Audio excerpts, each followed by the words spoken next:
What really happened to Drew Pritchard from Salvage Hunters? The man who built a TV empire suddenly stepped back, closed his iconic shop, faced scandals, and disappeared from screens. Here's the truth. For over a decade, Drew Pritchard was the sharp-eyed star of Salvage Hunters, uncovering forgotten treasures across Britain. But behind the cameras, his life was unraveling in ways viewers never saw. Drew Pritchard didn't just become famous. He became a symbol of authenticity in a world where reality TV often feels anything but real. When Salvage Hunters first aired in 2011, audiences instantly connected with his no-nonsense approach, his instinct for spotting value in unlikely places, and his quietly obsessive passion for restoring history. There was something both old-fashioned and refreshing about him. He didn't shout, didn't overact, didn't pretend.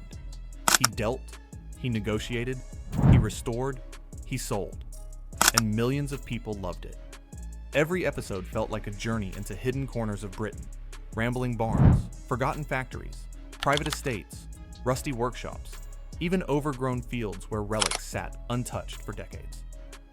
Drew was always on the move, always searching, always bartering with a mix of charm, blunt honesty, and a deep understanding of craftsmanship. The show didn't rely on fake drama or scripted conflict because it didn't need to.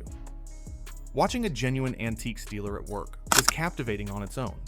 But as the show grew, so did Drew's visibility, and with that came the pressures of fame, long filming schedules, business expansions, and personal challenges that eventually collided in the most painful ways.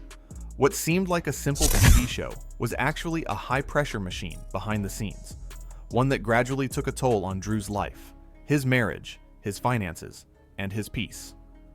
For years, Drew's world appeared perfectly balanced. He and Rebecca Pritchard, his longtime partner and often seen co-star, seemed like the perfect business duo. Rebecca handled research, interiors, and the fine details that made restorations shine, while Drew hunted for stock and negotiated deals. Their dynamic was natural, professional, and one of the quiet strengths of the show. But privately, their marriage had been under strain for a long time, and the pressures of running a business on camera only made things harder. The turning point came in 2017, when news broke of an affair involving Drew and a woman who was married. What had been a private situation exploded into public drama almost overnight. The woman's husband confronted Drew in a Conwy pub, leading to a physical altercation that made headlines across the UK. Suddenly, Drew wasn't being discussed as the charming antiques dealer anymore. He was the center of a scandal. The incident involved police, legal consequences, and embarrassment for everyone involved. For a man who had built his reputation on professionalism and credibility, the headlines hit hard. Amid the public fallout, Drew's marriage to Rebecca came to an end. They had been together since the 1990s, raising a family and building a business side by side.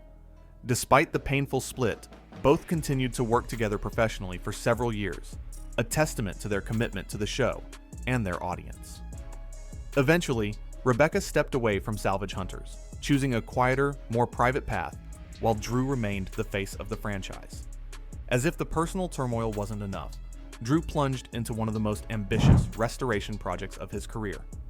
He purchased a Georgian townhouse in Bath, a beautiful historic property full of potential and elegance, but also requiring massive work.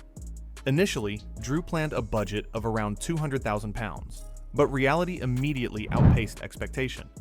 Inflation surged, material costs skyrocketed, skilled labor became more expensive than ever. Even the basic invisible restoration, the plumbing, wiring, structure, and essential repairs, devoured most of the budget before the decorative work even began. To keep the project alive, Drew made the painful choice to sell hundreds of pieces from his private antiques collection. These were items he'd gathered over 3 decades. Rare, personal treasures, not just stock. Seeing them go to auction was emotional, but necessary. Some sold well, but many fetched less than expected.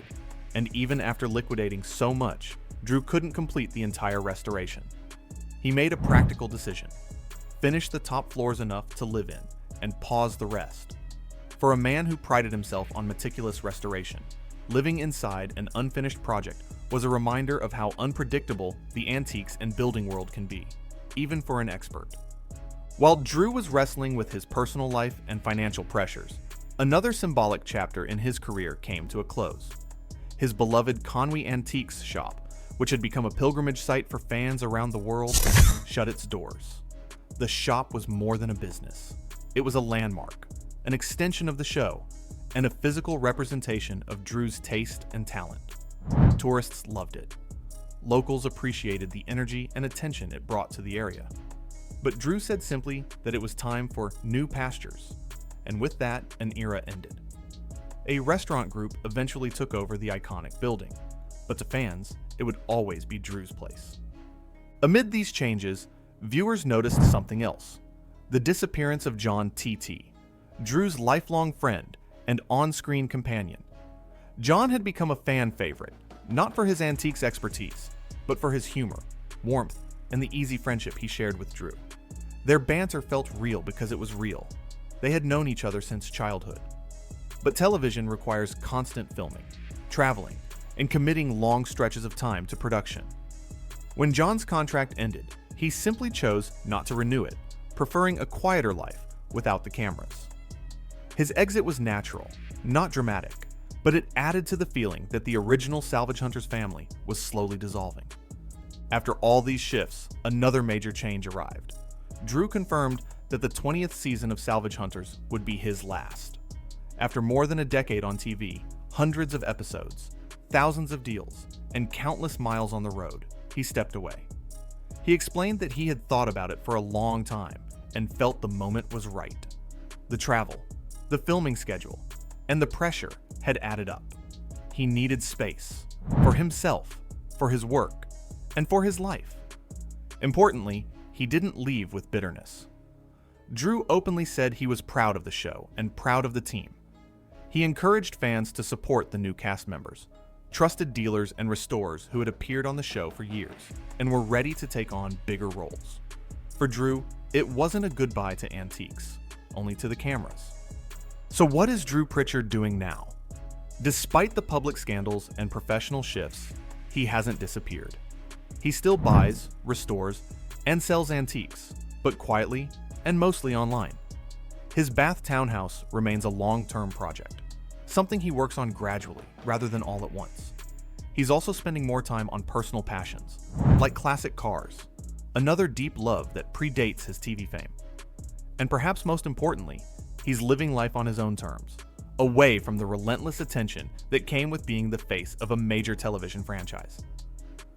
Drew Pritchard is still doing what he always loved, restoring beauty, piece by piece, quietly shaping the next chapter of his life. Make sure to subscribe and turn on the notification bell so you don't miss our next deep dive into the real lives of your favorite TV stars and reality show legends.